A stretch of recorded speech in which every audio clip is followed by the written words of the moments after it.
নমস্কার। আমি আজকে কিছু বক্তব্য আপনাদের কাছে নিয়ে হাজির হয়েছি। বক্তব্যটা আমাদের বেঁচে থাকার প্রবণতাটা অনেক বেড়ে গেছে। বেঁচে থাকার জন্য বেড়ে গেছে। আজকে আমাদের কর্মক্ষমতা দিনকে দিন কমে যায়। এটা আমরা প্রথম দিকে স্বীকার করতে পারিনি। কিন্তু যত দিন যায় তত আমরা এটা রিয়ালাইজ করি যে কর্মক্ষমতা অনুযায়ী আমাদের সেইভাবে ইনকাম করার যে রাস্তাটা, মানে যদি আমরা চাকরি করি একটা নির্দিষ্ট আকারে প্রতি বৎসর কিছু না কিছু বৃদ্ধি পায়। কিন্তু ব্যবসা করলে ব্যবসাতে উত্থান পতন সবই আছে।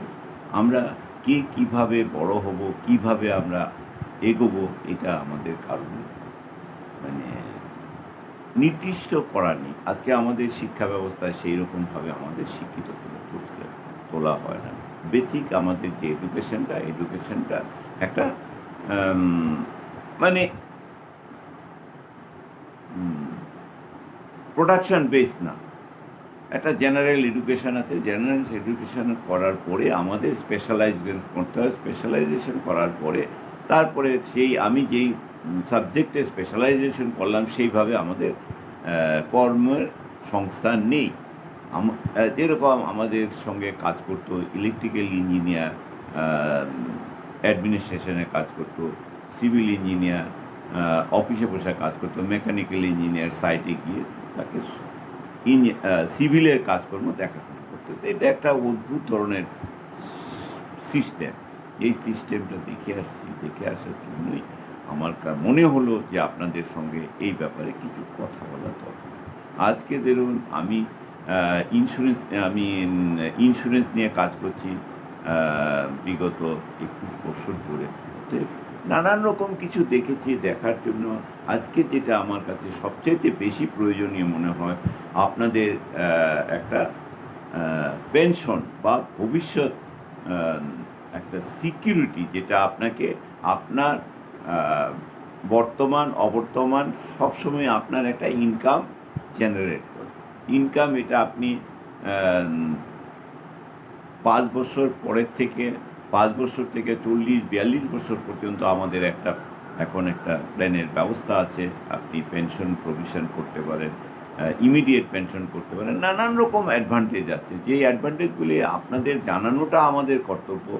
নেওয়া না নেওয়া আপনাদের ব্যক্তিগত ব্যাপার। নিতেও পারেন, নাও নিতে পারেন, সেটা হলো আপনাদের চয়েস। কারণ আপনি আপনার ফ্যামিলিকে ভালো রাখতে চাইলে আপনি নেবেন। যদি আপনি মনে করেন যে আপনার টাকা আপনি আপনার মতো করে খরচা করবেন, সেটা আপনার ব্যাপার। সেখানে আমাদের কোনো ভূমিকা নেই। আমরা শুধু খালি আপনাকে বলতে পারি। বলাটা হলো আমাদের কাজ। নেওয়া না নেওয়া আপনাদের ব্যক্তিগত ব্যাপার। নিতেও পারেন, নাও নিতে পারেন। নিলে আপনার ফ্যামিলি ভালো থাকবে, না নিলে আপনার পয়সা কিভাবে খরচা করবে।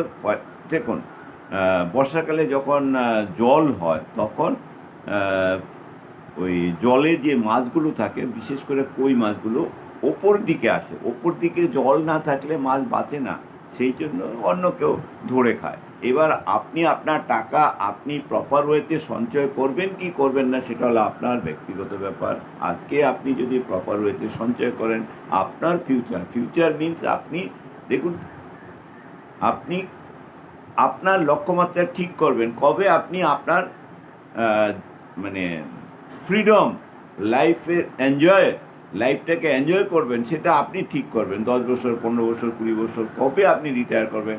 কিন্তু সরকারি নিয়ম অনুযায়ী রিটায়ারমেন্টের এজ 60-65।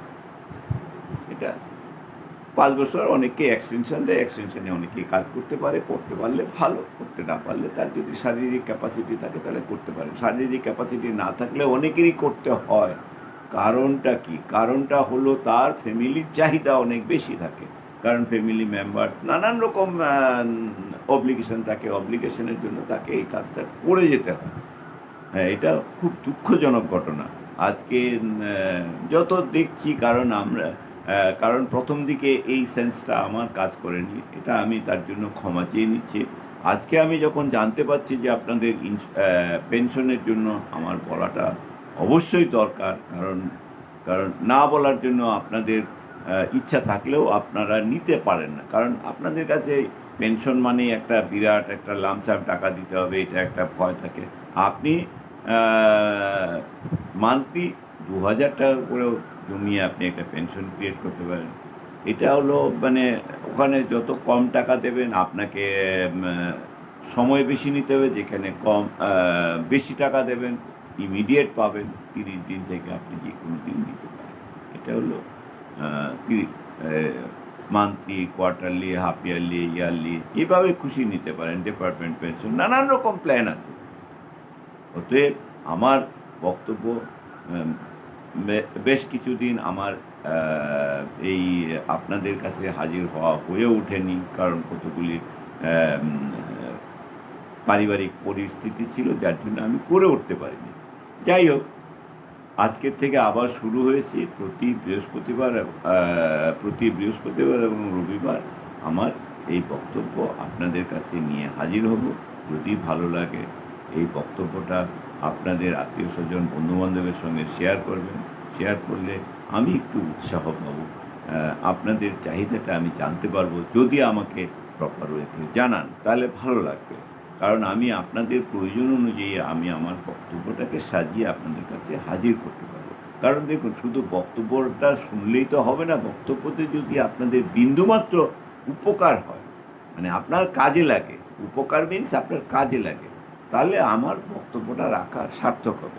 আজকে আমি এই ইন্স্যুরেন্স এজেন্সিতে আসার পরে, ইন্ডাস্ট্রিতে আসার পরে আমি এখন বুঝতে পারছি, কারণ প্রতিনিয়ত কিছু না কিছু লোক উপকৃত হচ্ছে। কিন্তু প্রথম দিকে আমরা মানে বিমার পরিমাণটা এত কম, মিনিমাম পার্ট, মানে যাদের কাছে গিয়েছে তারাই বলতো মিনিমাম কি আছে, কিন্তু মিনিমামে তো জীবন চলে না রে ভাই।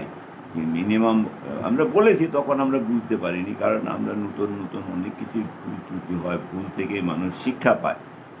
আমরা একাডেমিক শিক্ষা অনেকেই নিয়েছি, কিন্তু একাডেমিক শিক্ষার সঙ্গে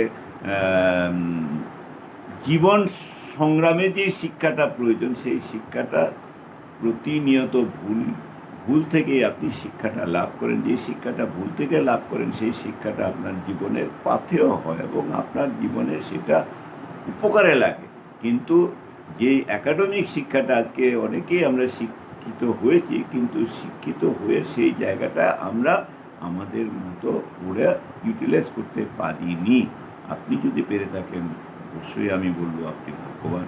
অনেকেই করেছে, কৃতি হয়েছে, তাদেরকে আমরা স্মরণ করি। স্মরণ করে আমরা আমাদের নিজেদের পাঠটাকেও স্মরণীয় এবং বরণীয়দের মতো চেষ্টা করি।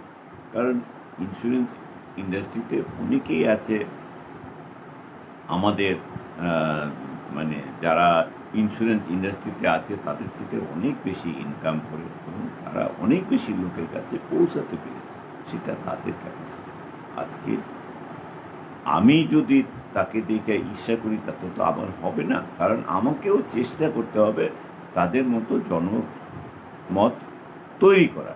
জনমত তৈরি একদিনে হয় না, এটা আস্তে আস্তে হবে। আমি মাঝখানে ভালোই একটা আপনাদের কাছ থেকে সাড়া পাচ্ছিলাম, কিন্তু যে কোনো কারণেই হোক আমি আপনাদের কাছে পৌঁছাতে পারিনি, তার জন্য আমি ক্ষমা চেয়ে নিচ্ছি। আজকে এই পর থেকে প্রতিনিয়তই প্রতি রবিবার এবং বৃহস্পতিবার চাইলে আমি মাঝখানে এই যে আজকে যে গ্যাপটা ক্রিয়েট হয়েছে, সেই গ্যাপটা ফুলফিল করার জন্য আমি চেষ্টা করব। এটা চেষ্টা করতে পারি, কথা দিতে পারি না যে আমি প্রতিনিয়তই আপনাদের কাছে হাজির হতে পারব। যদি আপনাদের ইচ্ছা থাকে, আপনাদের কোনো অনুরোধ থাকে, আমাকে নির্দ্বিধায় জানাতে পারেন। জানালে আমি যেরকম উপকৃত হব, আপনার কোশ্চেন আনসার করতে গিয়ে আমিও অনেকেরই অনেকেরই কাজে লাগতে পারে। উপকার বলবো না, কাজে লাগতে পারে। যেটা বিগত দিনে আমি প্রতি ঘরে প্রতিনিয়তই, প্রায় প্রতি মাসেই অনেককেই ম্যাচুরিটি মানি ব্যাগ দিয়ে আসছে, সেটা তাদের কাজে লাগছে। কিন্তু একটা ভুল হয়েছে, যেটা হলো প্রয়োজনটা মিনিমাম বলেছে, মিনিমাম না। এখন মিনিমাম মানে প্রয়োজনটা হলো 25 থেকে 50 লক্ষ টাকা মিনিমাম, যেটা 50 থেকে 1 কোটি টাকা পারপাস ক্রিয়েট হয়, এরকম প্ল্যানিং আপনার জীবনে দরকার আছে। দরকার এই জন্যই ইন্স্যুরেন্স শুনুন, আপনার ইন্টারেস্ট বা কত টাকা রিটার্ন সেটার জন্য না, এটা হলো আপনার ফ্যামিলি সিকিউরিটি, আপনার ইনকামটাকে রিপ্লেস করবে। আপনাকে, একটা মানুষকে আমরা ইন্স্যুরেন্স কোম্পানি কোনো দিনই রিপ্লেস করতে পারি না, ইনকামটাকে রিপ্লেস করতে পারি। ইনকাম রিপ্লেস করার জন্যই আমাদের এই ইন্স্যুরেন্স ইন্ডাস্ট্রি ক্রিয়েশন হয়েছে। এই ক্রিয়েশন বিশেষ করে দেখুন, আপনারা কি করেন যখন হাউস বিল্ডিং লোন নেন, লোন নিলে আপনাদের ফোর্সেবলি যায়, যেই সংস্থা থেকে লোন নেন না করে তারা বাধ্য করে তার লোনটাকে সিকিউর করার জন্য, আপনাকে সিকিউরিটি দেওয়ার জন্য তারা ইন্স্যুরেন্স চায় না, আপনার ইনকামটাকে সিকিউর করার জন্য ইন্স্যুরেন্স চায়। সেইটা তো আপনারা খুব স্বতঃস্ফূর্তভাবে টার্ম ইন্স্যুরেন্স করতে পারেন কম টাকায় বেশি দিন। কিন্তু যদি আপনার সেই লোনের ব্যাপারটা না থাকে তাহলে তো আপনি টার্ম ইন্স্যুরেন্স নিতেন না। সেই জন্য আপনি আপনার জীবনটাকেও সেইভাবে ইএমআই হিসাবে আপনি আপনার একটা ওয়েলথ ক্রিয়েশন করুন, যেটা আপনার ফিউচারে কাজে লাগবে। আপনার মানে যখন আপনি মনে করবেন যে আপনি আর কাজকর্ম করব না, আমি অন্যভাবে অন্য কিছু, যেটা মানে আমি ইনকামের জন্য কাজ করব না, অন্য কিছু কাজ করব। আপনাদের তো শখ আহ্লাদ অনেকেরই থাকে, আমাদের প্রত্যেকেরই কম বেশি শখ আহ্লাদ থাকে, বেড়াতে যাওয়া, পারিবারিক সংযোগ স্থাপন করা, আরও অনেক কিছু, সোশ্যাল ওয়ার্ক, অনেক কিছু থাকে, যেটা আপনাদের যা ব্যক্তিগত ব্যাপার ভাবুন, করুন। আমাদের যদি বিন্দুমাত্র আমাদের কাজে লাগে তাহলে আমরা নিজেকে ধন্য মনে করব। আজ এই বলে বক্তব্য শেষ করছি। যদি আমার বক্তব্য ভালো লাগে অবশ্যই বন্ধুবান্ধবের সঙ্গে শেয়ার করবেন। নমস্কার।